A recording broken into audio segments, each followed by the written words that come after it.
In this video, we'll talk about internal energy. Internal energy is one of the most fundamental concepts or quantities in thermal physics. In the last section, we saw that pressure and temperature can be related to the average kinetic energy of the molecules in an ideal gas.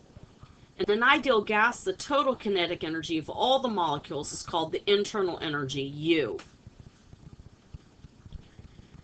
So U, which is the total kinetic energy of an ideal gas, the total internal energy, is the sum of all of the kinetic energy, which is again equal to the total number of particles times the average kinetic energy, which is equal to the total number of particles times 3/2 kT, which is equal to 3/2 nkt, or also equal to 3/2 nRT.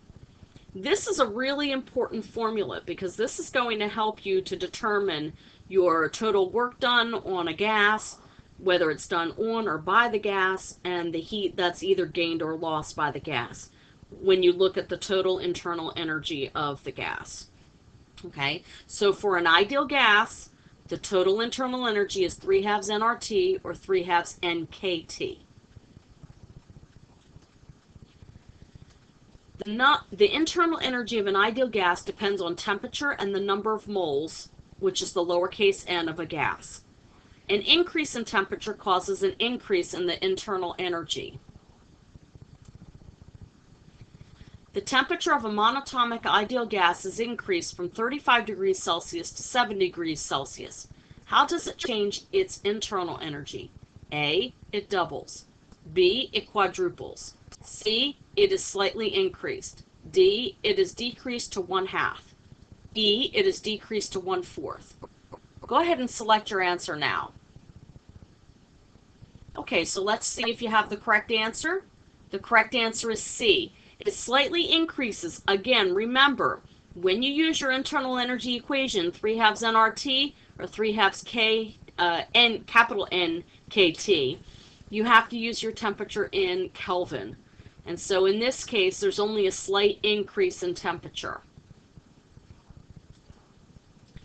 The state of an ideal gas is changed through the closed path from 1 to 2 to 3 and back to 1 again. What happens to the internal energy of the gas between points 2 and 3? A, it increases. B, it decreases. C, it remains constant. D, it decreases then increases. E, it increases and then decreases. Pause the video if you need to. Okay, so let's see if you've chosen the correct answer. Hopefully you've chosen C. U is equal to 3/2 nRT. From 2 to 3, it's an isotherm, and that means the temperature is constant, and that means that the internal energy is constant. The concept of internal energy can be generalized to include the potential energy due to the forces between molecules as well as their individual kinetic energies. So the total internal energy of the system can be equal to the sum of the kinetic energy plus the sum of the potential energy. This is a more general equation which enables physicists to model the thermal properties of complicated gases, liquids, and solids. Which of the following is true about melting process? A, energy is required to increase the average kinetic energy of the molecules. B, energy is required to decrease the average kinetic energy of the molecules. C, energy is required to increase the potential energy between the molecules. D, energy is required to decrease the potential energy between the molecules. E, no energy is required for this process. It happens spontaneously. Okay, so let's see what we have for the correct answer. The correct answer is C.